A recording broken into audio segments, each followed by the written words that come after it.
universel, même heure à Conakry. Le point sur l'actualité à tous. Bienvenue dans cette édition d'information.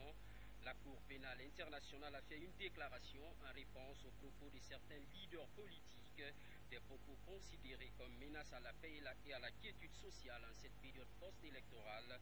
Nombreux sont les citoyens qui saluent ceux qui vivent de la justice internationale. Sira Kamara. La déclaration du procureur de la Cour pénale internationale à l'endroit des leaders politiques guinéens est largement commentée dans la cité. Cette mise en garde de Fatou Bensouda contre toute personne qui inciterait à la violence est perçue par des Guinéens différemment. Cette déclaration est très normale. Nous se rendons compte que quiconque tuera la parole dans la rue, pour tuer les habitants, pour tuer les militants guinéens, les jeunes guinéens, vraiment ça ne nous plaît pas. Ceux qui font cela, ils n'ont qu'à la mériter. Oui, bon, madame a raison déjà de prévenir les acteurs politiques pour les violences post-électorales, chose qui serait très très regrettable, étant donné que le peuple de Guinée a été toujours un peuple mûr, qui a toujours transcendé les problèmes les plus délicats et qui a l'expérience de vivre en société. Moi, en tant que Guinéen, je n'aimerais pas qu'on arrive à ce point parce que nous sommes bien sûr un pays souverain, on a un peuple qui a une culture, qui a des pratiques et je pense que tout conflit qui pourrait naître pourra avoir, comment dirais-je, sa solution suivant les pratiques traditionnelles.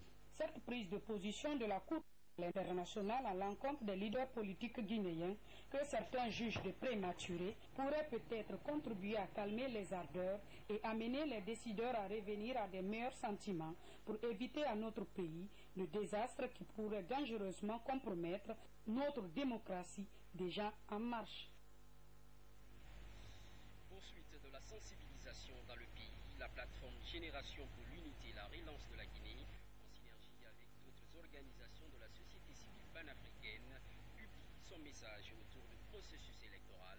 Entre les lignes, privilégier le même esprit de vivre ensemble qui a régné le jour du vote en Guinée. Aboubakar Massé de Souma. La Génération pour l'unité et la relance de la Guinée est une plateforme des organisations de la société civile guinéenne, des propositions d'alternatives crédibles au service exclusif du citoyen. Dans cette perspective, elle a renoué des relations de partenariat avec d'autres organisations de la société civile panafricaine, notamment G40 Afrique, afin de mettre en synergie leurs efforts pour interpeller tous les acteurs des pays en élection en Afrique de 2015-2017 à travers un appel international dénommé Sensibilisation citoyenne pour la paix et l'élection sans violence en Afrique 2015-2017. La République de Guinée, qui a été la première à donner le ton le 11 octobre dernier, doit servir de référence, de modèle et d'exemple pour ceux qui sont en route vers le même processus. Cette plateforme des organisations de la société civile guinéenne salue la maturité et l'esprit citoyen qui ont caractérisé toutes les populations dans l'accomplissement de leurs devoirs civiques lors du vote du 11 octobre. À l'issue de ce scrutin, la GURJ et son partenaire G40 Afrique lancent un appel aux candidats, leurs militants et sympathisants au calme et à la retenue, tout en privilégiant le dialogue, mais aussi de prendre conscience de leadership panafricain de la Guinée. C'est maintenant qu'il faut agir pour préserver la paix, la stabilité et la quiétude sociale dans notre chère Guinée. En banlieue de Conakry, précisément à Koloma, commune de Ratoma, s'est tenue la campagne de sensibilisation des sages de la localité avec pour toile de fond préparer l'esprit des populations de Koloma afin de préserver la quiétude sociale. C'est coup de saumon. Sensibilisation des populations des 5 secteurs du quartier Koloma sur la paix et la non-violence.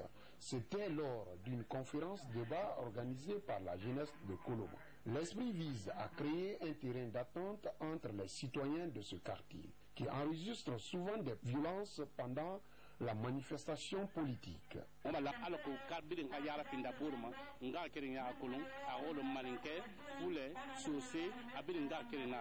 sommes réunis ici pour promouvoir la paix, le bon voisinage, la quiétude sociale, pour mettre fin à la violence politique, parce que la Guinée est une famille.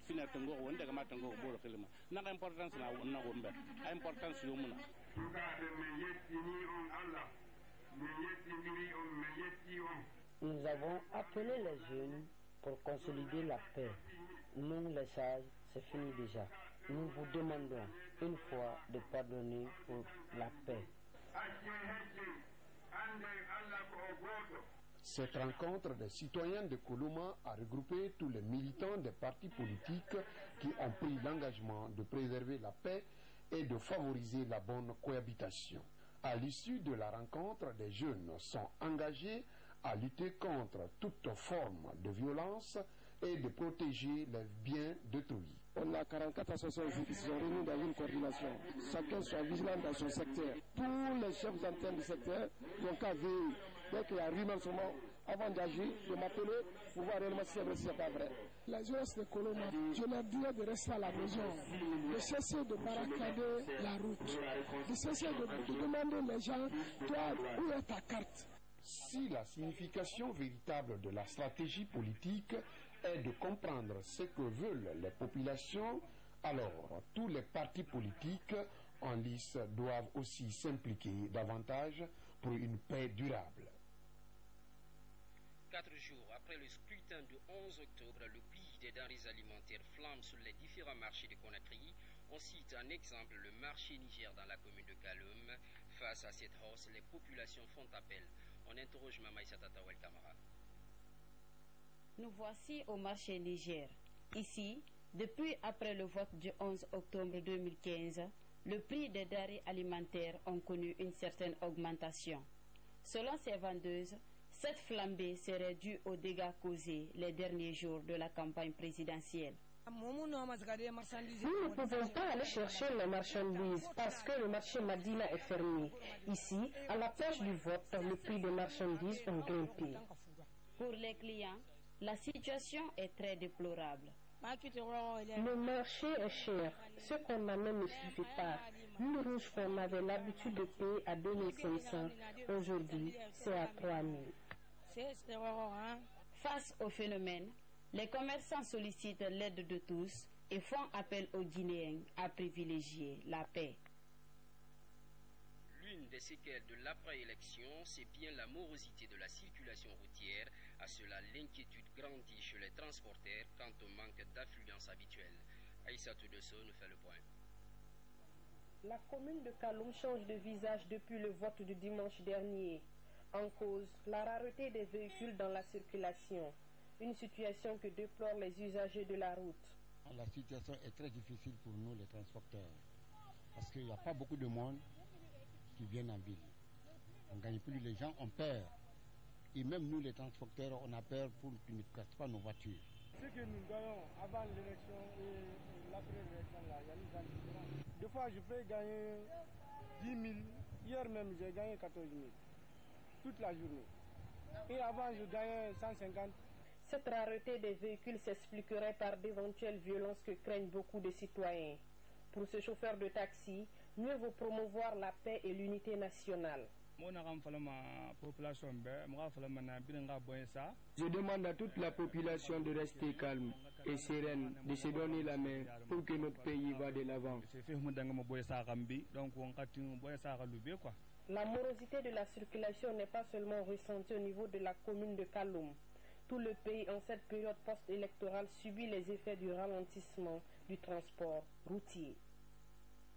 Puisqu'on parle de circulation routière du côté de Madina à la Corniche Sud, les routes se dégradent alors que récemment, le gouvernement a assuré les travaux de rénovation sur l'axe. À cela s'ajoute la poussée des immondices qui affectent négativement la chaussée. Kelfa la presse Camara nous donne les détails. La dégradation de l'axe Corniche Sud Madina dans la commune de Matam reste un véritable problème pour les usagers de la route. Son état actuel provoque des embouteillages et assez de pannes allant quelquefois jusqu'aux accidents de la circulation. En descendant, on ne sort pas à l'autoroute. La corniche là s'est gâtée complètement. Notre amortisseur, avec les pneus, sont tous gâtés ici. On est dans l'embouteillage ici, il y a des bouchons. En tant que passager, vraiment l'état de route, ça ne va pas du tout. Ça nous fatigue. Des fois, tu peux faire 2 heures de temps entre Madina et Constantine. Chaque matin, nous fréquentons cette route-là. L'état de la route est très dégradé. Nous prions le bon Dieu, le nouveau chef qui viendra pour qu'il prenne soin sur la route. En plus de cette situation de désagrément, les tas d'ordures viennent aussi occuper la chaussée sous le regard impuissant des populations. L'eau qui quitte la Sobragui descend directement à la corniche. Les ordures ménagères qui quittent le haut vers la Sobragui descendent vers la corniche. C'est ce qui dégrade les routes par là. Et l'eau là, il y a les maladies, il y a toutes sortes de choses que vous pouvez attraper à partir de l'eau qui est là. L'odeur, regardez, si quelqu'un aspire cette odeur pendant combien de temps, est-ce que la personne se dit sain ou malade? Ce que nous demandons à l'État, c'est de faire face à nous aussi parce que nous souffrons. Face à la situation, les usagers tirent une sonnette d'alarme et font appel aux autorités pour le bitumage de cette voie, ce pour le bonheur de la population. La coordination nationale des ripostes à Ebola a récemment inauguré 3 centres de traitement épidémiologique à Boké, Bofa et Dupleka, financés par la BAD. Ces centres tous équipés devraient permettre à la Guinée de faire face à toutes sortes d'épidémies. Cheikh Sanoussi Sankon. C'est bien vrai que la maladie à virus Ebola a endeuillé des familles et frappé notre économie nationale de plein fouet. Mais il est aussi à reconnaître qu'à la fin, il a été un facteur de mobilisation sociale pour mettre à niveau notre système de santé. L'inauguration de ces 3 centres à Boké, Bofa et Dubreka en est une parfaite illustration. La mise à disposition de ces infrastructures aux bénéficiaires vient combler un déficit. Le contrat avait une durée de 4 mois et il était question de réaliser 800 mètres carrés au total d'édifices sur une surface de 1800 mètres carrés avec des allées de séparation pour des maladies épidémiques. Financé à plus de 4 milliards de francs guinéens, chaque centre, bâti sur une superficie de 1800 mètres carrés, compte 12 bâtiments avec un personnel jeune formé pour répondre aux attentes des populations. Le ministère de la Santé avait le souci de voir comment nous allons sortir de cette épidémie fort pour qu'on ne connaisse plus un tel événement. C'est dans ce cadre, même avant la fin de l'épidémie, que nous avons pris au nom du gouvernement contact avec les partenaires pour dire qu'il nous faut des infrastructures solides en dur pour pouvoir désormais donner déjà des lieux disponibles dans toutes les préfectures. Les infrastructures sont disponibles. On a l'équipement, on a le matériel, on a les médicaments, mais aussi un personnel formé, compétent et qui est déjà prêt à servir. Avec ces centres de traitement épidémiologique, notre pays se positionne confortablement contre toute épidémie. Cette opportunité, les populations des 3 préfectures la saluent avec enthousiasme.